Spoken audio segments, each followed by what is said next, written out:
Welcome to the Real Estate Syndication Show. Whether you are a seasoned investor or building a new real estate business, this is the show for you. Whitney Sewell talks to top experts in the business. Our goal is to help you master real estate syndication. And now your host, Whitney Sewell. This is your daily real estate syndication show. I'm your host, Whitney Sewell. Today, our guest is Adam Beckstedt. Thanks for being on the show, Adam. No, thank you, Whitney. I very much appreciate the opportunity to be on your show. Yeah, I'm honored to have Adam on the show. I think he's going to have some great advice and can relate to a lot of the listeners. But Adam owned and sold a previous successful business to focus on real estate, and I can relate to that myself. And I'm anxious to hear about that process and that transition.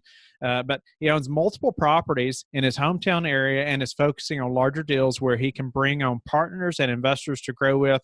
Loves to help others by hosting a meetup, mentoring, and has started a YouTube channel to help others learn as well. And I hope we'll hear more about that later also. But Adam, give the listener a little more about just who you are in case they've never heard of you and what your focus is right now in real estate. Yeah, absolutely. So I previously, like you mentioned, sold a previous business to focus on real estate and family life. It was able to offer me to become closer with my kids, spend more time with my kids and my wife. So I really grabbed a hold of that and have hit the ground running. Back in 2016, started buying stuff just on my own. I was buying single family, multifamily, and some office space to see what I really grabbed a hold of. And back in about the middle of last year, I wanted to really fine tune and figure out how I wanted to proceed forward. And my wife and I ended up attending a conference, Rod Cleef's conference, his boot camp. And that one was in Chicago, I believe, to see if it's really what we wanted to move forward with, see if there was any secret sauce that we were missing out on that we weren't already implementing. And we just fell in love, not only with the process. We realized, hey, this is reinforcing what we've already been doing, but we fell in love with the community of people around there that just wanted to see everyone succeed, share with them, and teach them. And that's where we are now. We've spent, since the middle of last year, fine-tuning our processes, our network, getting out there and meeting new people that have been doing this for much longer than I have. And I'm looking to transfer what I was successful in with my previous business to all of my real estate deals. Nice. So, I'd love for you to elaborate on just the leaving one successful business to move to a different one, and just, the level of focus and really just jumping in that way. And I kind of did the same thing. But so I can relate to some extent, but just thinking about that previous business, I'm sure took so much time and dedication. Absolutely. Right? Absolutely. And then to decide, okay, this is not what's best, or, I guess maybe you can elaborate and help us to understand, okay, how did you, decide, okay, this is what's best. I'm going to put this business aside and because I'm going to focus over here. Yeah, absolutely. So that's a great question.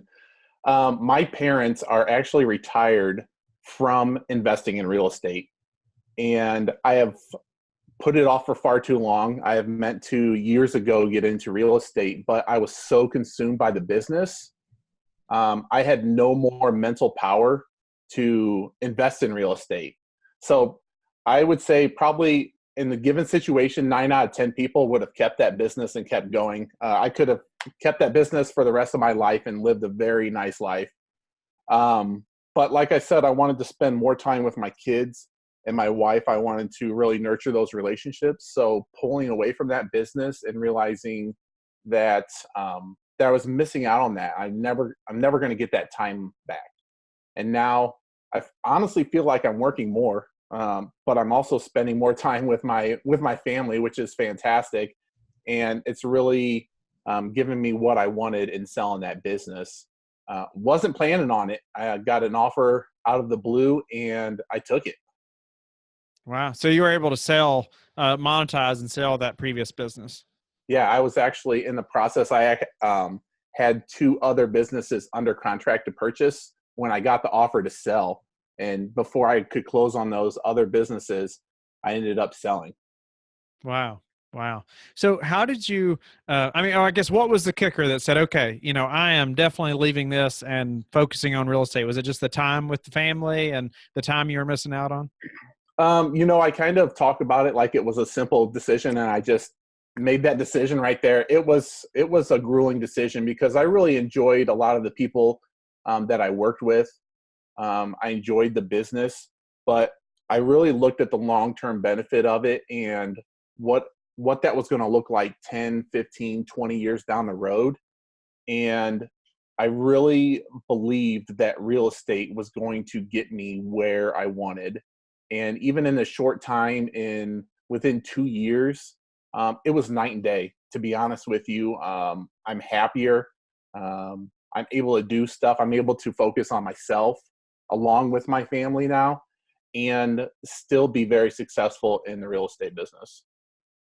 Nice. So, tell us about how you really, I guess, got the family on board, or were they on board, with this big change? I mean, because it's a family thing, right? It's a big decision to just alter the entire course of really the whole family, as far for the business and what did that look like in that dynamic? Because I know a lot of people can relate to that. I can as well. Yeah, absolutely. My family is very much on board. Um, both my kids, I have a son and a daughter. Right now, they're 10 and 11. They love spending more time with me. They are learning about the business. So it's hilarious that I bring up deals at the dinner table talking to my wife, and my kids will chime in and ask what the returns are. ask ask how many units it is, and it's really great because when we started off, and it was smaller properties, I brought my kids along. I taught them how to work on the properties, get their hands dirty, feel what it's like to earn a dollar with your hands. It was great because I grew up with that as a small child with my family. We did fix and flips, live in flips, so I'm very familiar with working on properties. Now, I really like that, how you incorporate the family and you're educating the kids about real estate, as well as probably your parents did. And it sounds like it, but then, giving them a position where they can earn a little money. I mean, there's so many lessons there, for them. I mean, it's so many lessons and anyway, that's amazing. So, but tell us about how you're moving into the syndication business and where you're at in this process now, how you're growing your education, and then, let's get into, your next steps. Yeah, absolutely. So I'm going at it on multiple fronts. I'm looking for my own deals. I've selected a few markets. Obviously, my hometown. Some people don't invest in their hometown, but the statistics are there that it's a very lucrative area. So I'm looking in my town. I don't have a lot of multifamily here. I'm also looking in Indianapolis and Southern Michigan, a couple of few cities in Southern Michigan. And it's been really great there, but it's a hot market right now. So finding deals are scarce. I've come very close on a few larger deals, and someone was willing to pay more than I was on these deals. And I just don't want to. I don't want to overpay for something and end up regretting it 2-3 years down the road. Yeah, So for on sure. top of finding my own deals, I'm also networking so that I can partner with other people. Getting into these large deals, I definitely need experience. While I'm able to bring my business background in, and a lot of stuff are very easy and work hand in hand with my previous business. Knowing this deal and how to grow these, how to implement the value add and really turn properties around on a much larger scale than I've already done is critical to bring on those experienced partners. So I've networked and found a few people that I definitely have, we'll say, vetted these people and realized their experience, their know-how. And I know that when I find a certain deal, I know who to go to and say, hey, here's this deal. And I know that they're going to bring value to it. Awesome. So how have you focused on networking? What has helped you to network with the right people? Yeah, I have multiple fronts. So not only locally, I don't get a lot of people locally that do large properties, really few people that do syndications. So I've had to actually travel all over the US to get in these groups of people that are doing this on a regular basis, people that are much more experienced than I am, and really just figure out their track record. Sometimes even just them, figure out what type of people they are to see if we mesh, because if you don't mesh with people, doesn't matter how good either of you are, it's just not going to work out. And but really going to these conferences that people are at and have done it, and they're there to network with people too. They're there to network with people that are coming in, that are new, that people that know nothing. And sometimes people just go to these conferences that are looking to invest their money. They have no intentions of finding deals themselves. They just want to go there to find people to invest their money with.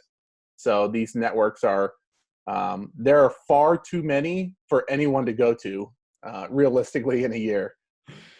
I appreciate the point you just made too, that investors, also passive investors, also go to these conferences. And so what I find is that I found many investors, passive investors, built those relationships from conferences like that. But I find that a lot of people that go there that are trying to be an active syndicator, they go there with the mindset that they're not networking. They're not trying to build those relationships there as if there's passive investors there. They're just thinking, oh, everybody there is trying to learn how to do this business. And I'm like, you just never know who you're talking to. Absolutely. So I like, you said in the intro, you said you're hosting a meetup.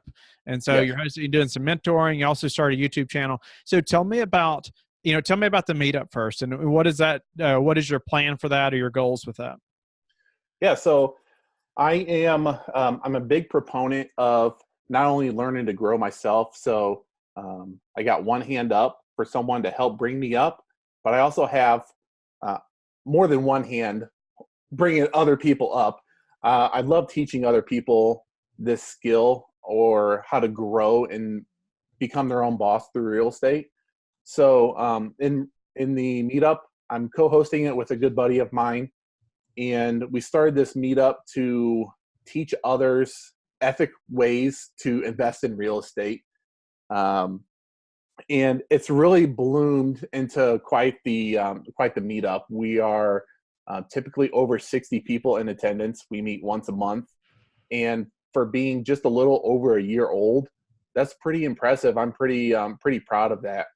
And the people that it attracts is, it's just awesome. The people that come to it.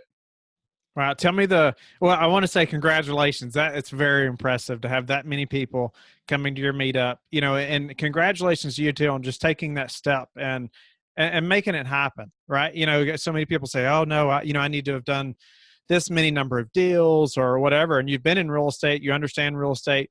Maybe you're not an experienced syndicator or whatever, but you're getting there. And this is it's just major, like take the step, let's make it happen. Who cares if, everybody else thinks you shouldn't do it yet. But obviously a lot of people are there, and you're the guy at the front of the room. Yeah, absolutely. So tell me, about the layout of this group, like when you all meet, what do you all do? First Wednesday of every month, we actually have, we're in the, like a basement conference room of a very big realtor in town. We're able to get in this space for free. They've donated the space, and it's really kind of recognition for them, but it's really worked out well. But we're actually kind of maxing the space out. It's pretty tight in there at times, which is a good thing. But this meeting is a mixture of not only multifamily investors, but single family, flippers, note investors. So there's a mixture of people that are in there. And what I like about that is there's a lot of people that are just strictly multifamily meetups, and they're missing out on those sectors of people that will come across multifamily and have no clue what to do with that stuff. So they may pass on it, but if they know someone that invests in multifamily, they're like, oh, I know who to give this to. And sometimes they'll just flip those leads to me just as a, hey, here you go. Are you a new or sophisticated investor wanting to learn how to operate a successful syndication business? For life-changing training from the nation's leading syndication expert, my friend Vinny Chopra has the training you need. Text LEARN, LEARN, to 474747. all about your network, right? Yeah, And absolutely. letting people know what you're doing. And that's an awesome thing about that meetup is that you're in the front of the room and everybody knows who Adam is, right? So Yes. even if they don't know somebody that can do something with that multifamily home or multifamily property that they don't know anything to do with, they're probably going to come to you to see if you know of somebody. Yes. Yep.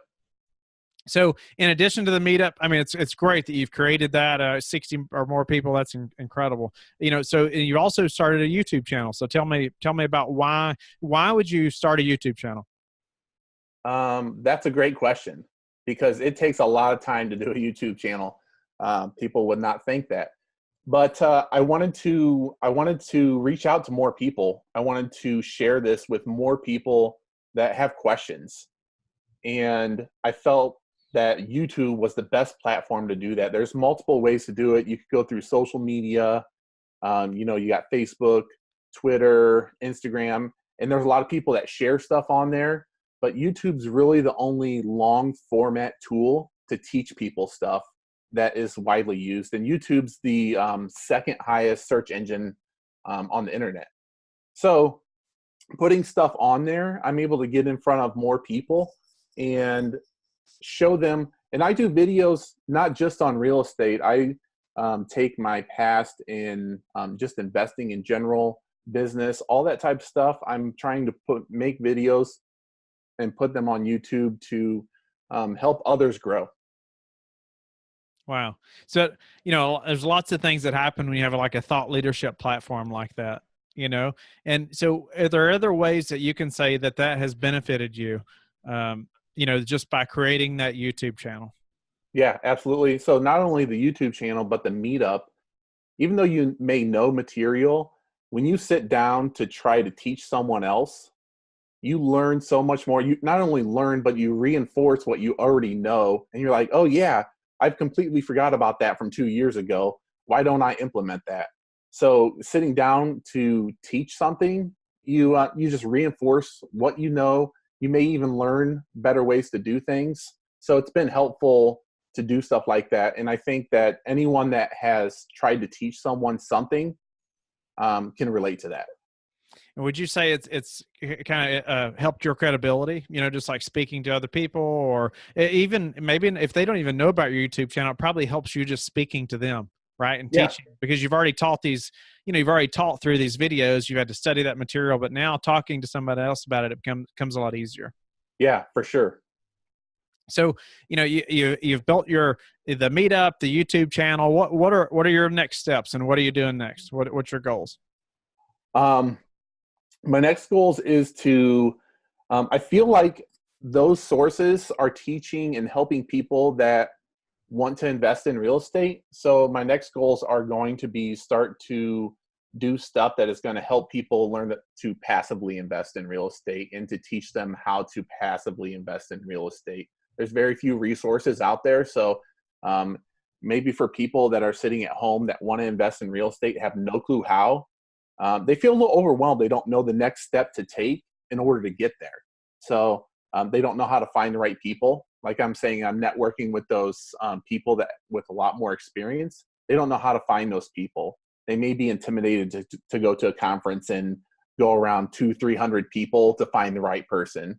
So teaching them how to find the right people, how to look over the deals so that they can feel comfortable with it, and really what to expect by passively investing in real estate. Nice, nice. So, and you'd also mentioned like finding the right people, to do deals with, or just knowing the right sponsor to go with. And that's also something, you're going to teach people that are going to passively invest, right? So I guess help us to understand that a little bit. How have you known the right people? You got 60 people in that room you're developing relationships with, and they know who Adam is. But Yeah. how do you know who you want to partner with? Don't tell anyone, but it's by being burnt. I partnered on a deal early on when I started investing in real estate, and I got burnt. I did not do my due diligence on this person, and it burnt me. I'm still living with that burn. So I have really pulled back to assess people to figure out what their goals are, to do background checks on people. It's anyone that wants to partner with me, absolutely do a background check, because I want to do a background check on anyone that I invest with. And it's just because I want to know your history. I mean, and something that happened 5-6 years ago, guess what? I mean, 5 or 6 years ago is like an eternity. I can't even remember 5-6 years ago. So maybe things have changed, but it opens up dialogue to start talking to that person and realize maybe what they were going through, what decisions they made, because sometimes people have a bad record, but it's for a very good reason. Hmm. No, that's interesting. Yeah, background check is, I hear that more common now, and I encourage it as well. Like you said, it may be from numerous years ago, but it's still just maybe something that opens a conversation that you need to Yeah. have. Yeah. How they handled that situation may make you want to invest with them even more. Mm, very good point. Very good point. I agree. So, what's been the hardest part of this syndication journey for you so far? Learning. There are so many different aspects to it. Someone could go in and spend 2 to 3 months, 2 to 3 months really learning the process, and you've really only scratched the surface. I am also part of a large mastermind, a group of people that have really dedicated their life to this. And I've learned so many different new things from that mastermind that I didn't read anywhere in books. I didn't see anywhere in all these conferences that I go to. So you have to constantly learn. I bet even 3 years down the road, I'm still going to learn new things. So take the time to learn. When you get into anything new and you think you've conquered it like this, that's when you're going to make the biggest mistakes. No doubt. Yeah. And I can relate to being in groups like that. It's crucial to surround yourself with people that are way ahead of you. Yes. Just like, hopefully they have that hand down, like you were talking about. So what is, I guess some advice that you give somebody that's just starting out in this space as well, just from what you've learned and how you've really got rolling here? It's the same thing as what's been hard is learning. Networking with people that have done it. Find the right person. Find people that you click with that can give you advice, tips, and pointers for everybody that comes into this is going to maybe need to focus on something different than the next person, because each one of us has different struggles, different things that just don't click with us. Some of us suck at math. So analyzing the deals are going to be really hard for you. Maybe partner with someone that is good at analyzing deals, or it's just going to take you more time to really practice that and get good at it. Same thing with networking. So in my previous position, my previous business, I didn't have to do a ton of networking. It was local, so I didn't have to network with people all over the U.S. So that's something new for me, getting out there and networking with people all over the U.S. That's a new skill that I'm learning. Even being here, video with you, that's something new for me, and it's become so much easier by doing the YouTube channels, by getting in front of people at the meetup and talking. That stuff has helped me. Number one fear of everyone, public speaking. So what's the number one thing that's contributed to your success this far in this business? I mean, obviously you've had another successful business, but just what is that one thing? I strongly feel the number one thing to be successful at anything you do in life is determination. Sticking with it through the tough times and the good times is key. And I've had many down times, when I have those deals where I'm like on the last inch of closing them and I lose it. Man, that's depressing. So just determination, realizing that keep moving forward. Every day that you take a tiny step forward is progress. I like that. It's not, everybody talks about massive action, right? And you want to take massive action, but it may just be a really small thing, right? But Yeah. it being consistent, small actions lead to big things, right? Yeah. In my opinion, a small step each day is massive action. Yeah. Yeah. That's a bigger step than other people are taking. So it's awesome. What are you excited about right now in your business or moving forward? So I'm actually working on a deal right now, running numbers on a very deep value add 384 unit complex. and I'm super excited for it. I think we have very good chance of closing this deal. I've already run the CapEx figures, and it's looking like a very lucrative deal. So I'm very excited about this one, and crossing my fingers that I'm going to have slimmer competition than the previous ones I've been working on. Nice. That's large. That's large. Yes. And Adam, how did you give back? So like we mentioned before, co-hosting the local meetup, the YouTube channel, mentorship other people. I love going out to lunches with people, learning their story, giving them any advice I can, even if it's outside of real estate. A lot of times I find my conversations diverge into personal life and the struggles that they have and anything. I'm no expert at everything. I'm constantly learning on multiple sides of my life, but I love being able to share my experiences, like when I got burnt, share those with other people that haven't got burnt yet so they can be more cautious and possibly not get burnt themselves. So Adam, how can the listeners get in touch with you, learn more about your business and your YouTube channel or your meetup also if they're local? Yeah, so my meetup is in Fort Wayne, Indiana. Connect with me through Facebook, Instagram. If you want to comment on my YouTube channel, go ahead. Facebook and Instagram is ending in Adam Beckstedt. Super simple. Also, my email is adam@welkinequity.com. I would love to schedule a call with anyone and talk some more. Great. And we'll have those links in the show notes. Adam, thank you so much for your time and telling us how you're, getting in this business and the dedication it took to leaving another successful business and just jumping in and making it happen. I appreciate your time. Appreciate the listeners being with us today. I hope you all will go to LifeBridge Capital and also connect with me. Join us on the Facebook group, the Real Estate Syndication Show. And I would appreciate it if you would do me a favor and share the show. And we will talk to each of you again tomorrow. Thank you for listening to the Real Estate Syndication Show, brought to you by LifeBridge Capital. LifeBridge Capital works with investors nationwide to invest in real estate, while also donating 50% of its profits to assist parents who are committing to adoption.